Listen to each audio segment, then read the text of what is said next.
पिछले एपिसोड में मिस्टीरियस आदमी लड़की को अपने साथ लेकर चला गया था। अब हाओ चेन के ऊपर एक तितली बैठती है, जिसके बाद वो होश में आ जाता है। लेकिन अब हाओ चेन काफी हैरान था, क्योंकि उसकी बॉडी की सारी इंजरी हील हो गई थी। इसके अलावा लड़की भी कहीं नजर नहीं आ रही थी। फिर हाओ चेन सोचता है कहीं यह सब कुछ उसका केवल सपना तो नहीं था। तभी इसका ध्यान अपने हाथ में पड़े रिंग पर जाता है, लेकिन हाओ चेन कुछ नहीं जानता था कि यह क्या है। इसके बाद हाओ चेन अपना सामान उठाने लगता है, लेकिन तभी उसे महसूस होता है कि इसकी तलवार पहले से बहुत हल्की लग रही है और वो इसे बहुत आसानी से कंट्रोल कर पा रहा है, जो ऐसा पहले कभी नहीं हुआ था। फिर तभी हाओ चेन देखता है आज उसे घर जाने में काफी देरी हो गई है, इसलिए वो तुरंत अपने घर के लिए निकल जाता है। फिर वो बात करने लगता है कि डीमन जब होली डीमन कॉन्टिनेंट में आए थे, उन्होंने इंसानों की विरासत पाने के लिए इंसानों को बहुत बुरे तरीके से मारना शुरू कर दिया था,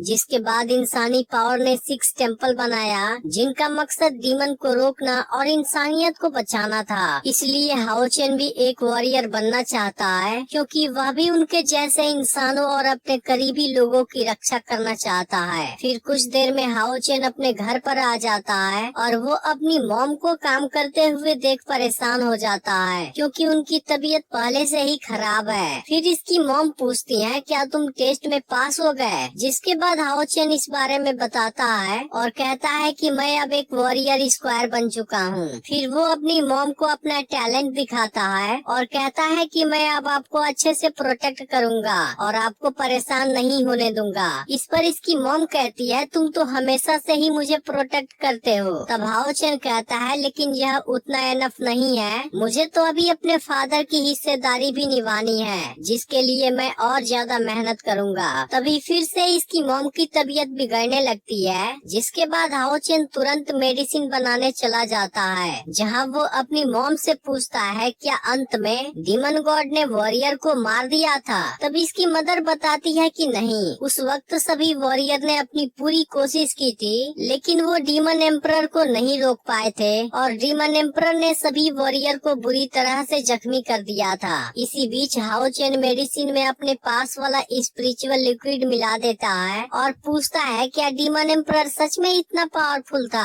तब इसकी मदर कहती है प्रॉमिस करो कि तुम और भी ज्यादा मेहनत करोगे। इस पर हाओ चेन भी अपनी मदर से जल्दी ठीक हो जाने का प्रॉमिस लेता है। अब रात में हाओ चेन सोने वाला होता है, जिसके दौरान इसे लड़की की याद आने लगती है और इसे उसकी चिंता भी होने लगी थी। इसलिए वो सोचता है कहीं वो मिस्टीरियस आदमी बुरा तो नहीं था और फिर इसके बाद वो सो जाता है। लेकिन इसकी मदर अभी भी जगी हुई थी और वो बाहर कपड़े सुखा रही थी। लेकिन तभी यहाँ पर वो आदमी आ जाता है जिसे हमने वॉरियर टेम्पल में देखा था। तभी हाओ चेन की मदर को इसकी आहट मिलती है, लेकिन उनको लगता है कि हाओ चेन यहाँ पर आया है। फिर वो जैसे ही इसकी आवाज को सुनती है एकदम से हैरान रह जाती है, क्योंकि असल में यह आदमी इसका हस्बैंड सिंग्यू था और वो भी इसे देख हैरान हो जाता है, क्योंकि आज इतने सालों के बाद ये एक दूसरे से मिल रहे थे। फिर सिंग्यू पूछता है कि तुम इतने सालों से कहाँ पर थी, मैंने तुमको हर जगह खोजा लेकिन मुझे तुम कहीं नहीं मिली, आखिर तुम इतने सालों से मुझसे बच क्यों रही थी। तब हाओ चेन की मदर बाईयू कहती है कि मैं आपसे बच नहीं रही थी, मैं तो केवल अपने बेटे की अच्छे से देखभाल करना चाहती थी। अब इस बात को सुनते ही सिंग्यू काफी हैरान हो जाता है, क्योंकि उसे तो इस बारे में पता ही नहीं था। जिसके बाद वो हाओ चेन को चुपके से देखता है। फिर अगली सुबह हाओ चेन टेम्पल में सबसे पहले पहुंच जाता है, क्योंकि वो बिना किसी के पता चले अपनी करेंट स्पिरिचुअल पावर चेक करना चाहता था। फिर वो पिलर पर जैसे ही अपनी तलवार मारता है, इसकी तलवार टूट जाती है और इसकी स्पिरिचुअल पावर 25 पर पहुंच गई थी, जिसे देख हाओ चेन भी हैरान हो जाता है, क्योंकि उसे भी पता नहीं था इसकी स्पिरिचुअल पावर इतनी ज्यादा कैसे बढ़ गई। तभी हाओ चेन अपने पीछे देखता है जहाँ इसके फादर खड़े हुए थे,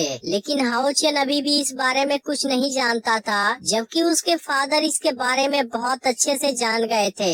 लेकिन उन्होंने डिसाइड किया है कि वो अभी इसे अपने रिलेशनशिप के बारे में नहीं बताएंगे, क्योंकि वो इतने सालों से इसके साथ में नहीं थे, इसलिए वो सही चांस मिलते ही इसे धीरे से सब कुछ बताएंगे। अब हाओ चेन पूछता है आपको कुछ हुआ तो नहीं। तब सिंग्यू कहता है कोई बात नहीं, लेकिन सिंग्यू सिंग्यू इतनी कम एज में इतने हाई स्पिरिचुअल पावर को देख हैरान था। फिर हाओ चेन सिंग्यू से पूछता है कि आप कौन हैं? इस पर सिंग्यू हाओ चेन को उसके बारे में सब कुछ बता देता है, जिसे सुनकर हाओ चेन काफी हैरान था। लेकिन इसी वक्त मास्टर यहाँ दौड़ते हुए आ जाते हैं और वो सिंग्यू को रिस्पेक्ट भी देते हैं। फिर वो हाओ चेन से बताते हैं कि इसका नाम सिंग्यू है और वो हायू सिटी वॉरियर ब्रांच से आया है, जो तुम्हें अपना स्पेशल स्टूडेंट बनाकर ट्रेन करना चाहते हैं और यह चीज तुम्हारे लिए बहुत अच्छी है। इसलिए अब अगले 3 सालों तक वही तुम्हारे टीचर हैं और अब तुम्हें उनकी हर बात माननी होगी। अब हाओ चेन भी इसके लिए रेडी हो जाता है और सिंग्यू को अपना टीचर मान लेता है। इसके बाद सिंग्यू मास्टर से अवेकनिंग स्टोन लेता है, जिस पर मास्टर कहते हैं हाओ चेन अभी काफी यंग है, इसलिए डिवाइन अवेकनिंग एडवांस में होना कोई खतरा तो नहीं है। तब सिंग्यू कहता है कि आप इसकी चिंता मत कीजिए। इसके बाद सिंग्यू हाओ चेन को अपने साथ लेता है और यहाँ से इसे हवा में उड़ाते हुए निकल जाता है। अब शुरुआत में हाओ चेन को डर तो लग रहा था, लेकिन वो बाद में इसे एंजॉय करने लगता है। फिर सिंग्यू हाओ चेन को किसी जगह पर लाता है, जहाँ पर हाओ चेन पूछने लगता है कि आप कौन से वॉरियर हैं और अभी उड़ने के लिए आप किस टेक्निक का यूज कर रहे थे। तभी इसी वक्त सिंग्यू यहाँ कोई फॉर्मेशन एक्टिवेट कर देता है और हाओ चेन से कहता है पहले तुम बताओ कि वॉरियर कितने रैंक में डिवाइडेड हैं। तब हाओ चेन बताने लगता है कि इसमें 9 लेवल होते हैं, जिसमें 10 स्पिरिचुअल पावर वाला लेवल 1, 100 स्पिरिचुअल पावर वाला लेवल 2, 200 वाला लेवल 3, 500 स्पिरिचुअल पावर वाला level 4 great warrior, 2000 spirit power वाला लेवल 5 अर्थ वॉरियर, 4000 वाला level 6 radiant warrior, 10,000 spiritual power वाला लेवल 7, 30,000 स्पिरिचुअल पावर वाला लेवल 8 और आखिर में 1 लाख स्पिरिचुअल पावर वाला लेवल 9 होली वॉरियर होता है। तब सिंग्यू कहता है क्या तुम्हें पता है विनिंग क्लास में जल्दी जाने के लिए डिवाइन अवेकनिंग रिचुअल की जरूरत पड़ती है, जो एक वॉरियर की सबसे पवित्र सेरेमनी होती है और यह चीज तुम्हारी छुपी हुई स्पिरिचुअल पावर को भी बढ़ा देगी, जो 0 से 100 तक होती है। इसलिए इसकी वैल्यू जितनी ज्यादा होगी तुम उतने ही आसानी से प्रैक्टिस कर पाओगे। अब यह सुनकर हाओ चेन थोड़ा सा डरने लगता है और कहता है अगर मेरी इनेट स्पिरिचुअल पावर कम हुई फिर क्या आप मुझे अपना स्टूडेंट नहीं बनाएंगे? तब सिंग्यू कहता है कि इस बात से कोई फर्क नहीं पड़ता तुम्हारी स्पिरिचुअल पावर कितनी ज्यादा है या फिर कितनी कम है, मैं हर हाल में तुम्हें सिखाऊंगा।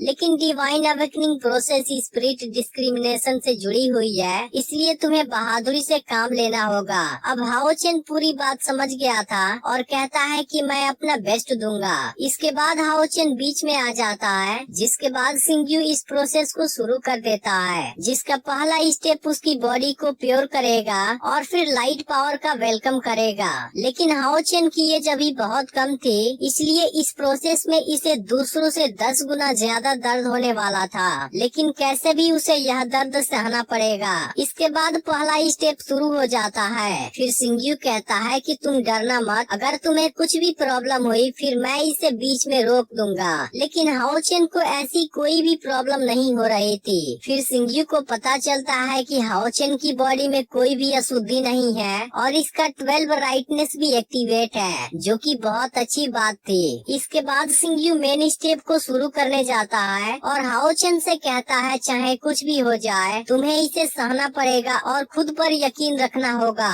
इसके बाद हाओ चेन एक अजीब सी जगह से गुजरता है और फिर कुछ स्टूडेंट के बीच आकर खड़ा हो जाता है, जहाँ एक मास्टर भी थे और वो सभी को 10 कमांडमेंट्स के बारे में बता रहे थे। वहीं अब हाओ चेन की स्पिरिचुअल पावर धीरे धीरे एक्टिवेट होने लगती है, जो 70 नंबर तक पहुँच गई थी। यह देख सिंग्यू कहने लगता है सब कुछ तो ठीक है, लेकिन मुझे नहीं पता यह लड़का कितने ट्रूप्स को रोक पाएगा। फिर काल्पनिक दुनिया के अंदर कोई चीज जाकर गिरती है, जिसके बाद सब वहाँ से गायब हो जाते हैं और अब हाओ चेन यहाँ पर अकेले रह जाता है। फिर हाओ चेन यहाँ पर गिरी हुई चीज की ओर बढ़ने लगता है, जो असल में एक ब्लैक तलवार थी और इसी के साथ एपिसोड एंड हो जाता है। लेकिन अब इसके एपिसोड केवल थर्सडे को रिलीज होंगे, तो क्या आप इसे देखने के लिए इसका वेट करेंगे? कमेंट करके जरूर बताइएगा और अगर इसका पिछला पार्ट मिस हो गया हो तब लेफ्ट वाली वीडियो को जरूर देख लेना।